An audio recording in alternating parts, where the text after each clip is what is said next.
Anda kembali menyaksikan News Malam pemirsa, 5 orang pelaku begal terhadap seorang driver ojek online ditangkap Satreskrim Polresta Padang, Sumatera Barat.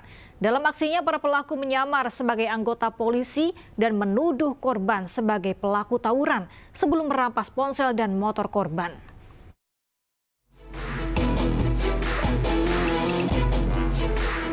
Aksi pembegalan seorang driver ojek Tempat 4 Lubuk, Kota Padang.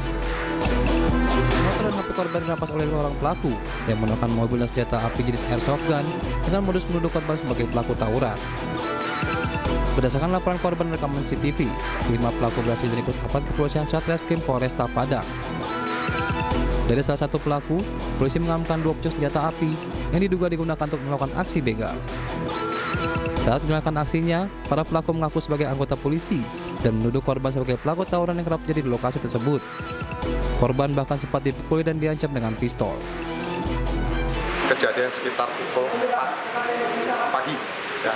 Kemudian dari pengaduan tersebut kita melakukan pendalaman dan akhirnya kita mengungkap 2 orang pelaku yang kemudian berkembang terhadap 3 orang lainnya. Saat ini kita sedang lakukan pendalaman. Barang bukti yang diamankan ada senjata jenis airsoft gun sebanyak 2 pucuk, kemudian satu kendaraan milik saudara pelapor atas nama Radul jenis Honda Scoopy dan 2 kendaraan lain yang sempat diamankan oleh tersangka pada saat mereka melakukan aksi membubarkan aksi tawuran di wilayah Kota Padang. Atas perbuatannya, para pelaku dijerat dengan pasal 363 KUHP tentang pencurian dengan pemberatan dengan ancaman hukuman di atas 9 tahun penjara. Dari Padang, Sumatera Barat, Budi Sunandar, iNews melaporkan. Pemirsa, jelang penahanan Agus Difabel atau IWAS tersangka kasus tindak pidana pelecehan seksual, tim Komisi Disabilitas Kejati NTB dan penyidik Polda NTB memeriksa ruangan khusus yang akan digunakan Agus nantinya ke Lapas Lombok Barat.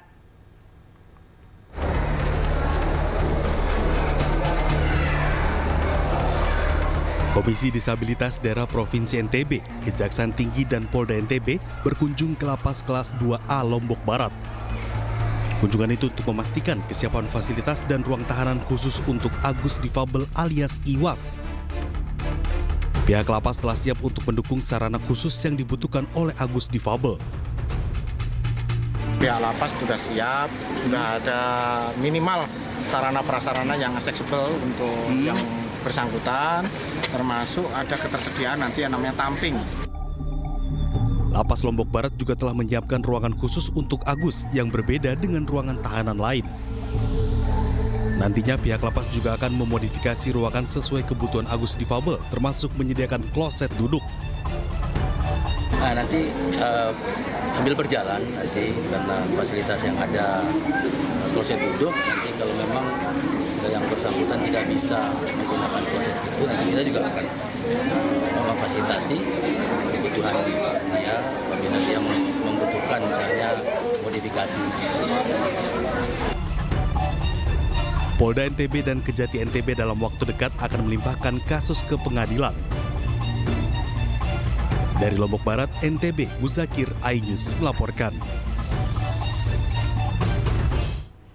Kita beralih ke kasus lain, pemirsa. Polisi memeriksa Lady Aurelia Pramesti dan ibunya Lina Dedi terkait penganiayaan terhadap dokter koas di Palembang. Sementara untuk kepentingan investigasi, Universitas Sriwijaya mengistirahatkan Lady dari seluruh kegiatan mahasiswa.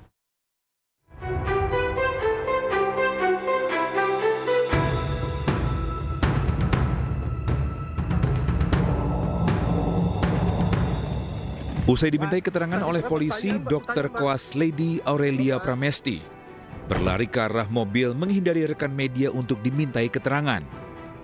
Lady dan ibunya mendatangi Polsek Ilir Timur 2 Palembang untuk diperiksa sebagai saksi kasus penganiayaan Dr. Koas yang dilakukan supir mereka. Keduanya dicecar dengan 35 pertanyaan seputar awal kejadian dan penyebabnya.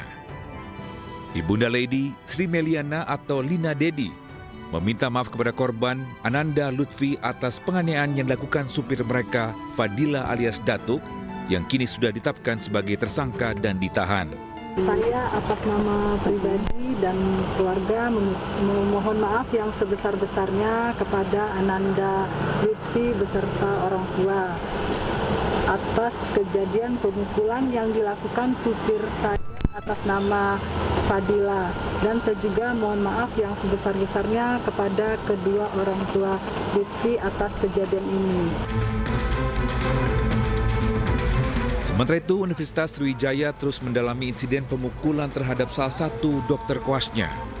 Tim investigasi internal pun terus bergerak untuk mencari data tambahan.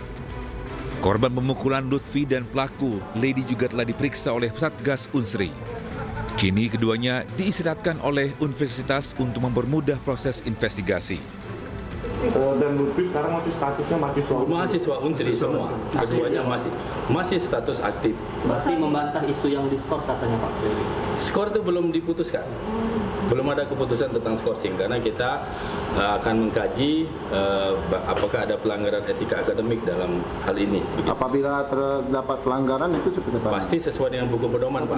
Apa Pak? Ya. Apa pedoman Pak? Salah satunya bisa mulai dari peringatan lisan, peringatan tertulis, skorsing, bahkan pemberhentian. Sebelumnya, kasus penganiayaan mahasiswa koas viral di media sosial. Pertikaian dipicu oleh masalah jadwal piket jaga akhir tahun. Ibu Lady Sri Meliana dan supirnya menemui koordinator koas Lutfi untuk membicarakan jadwal piket anaknya. Perbincangan pun memanas. Lutfi dinilai tidak merespon permintaan agar jadwal Lady diganti. Fadila, supir Ibu Lady, pun emosi dan memukul Lutfi. Kini Fadila ditetapkan sebagai tersangka.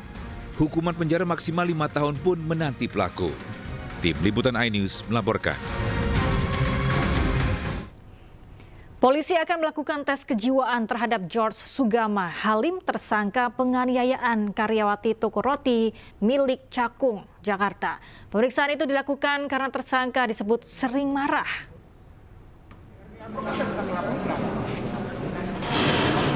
Kapolres Metro Jakarta Timur, Kombes Pol Nicholas Ari Lilipali mengungkapkan tindakan penganiayaan dilakukan George tak hanya sekali.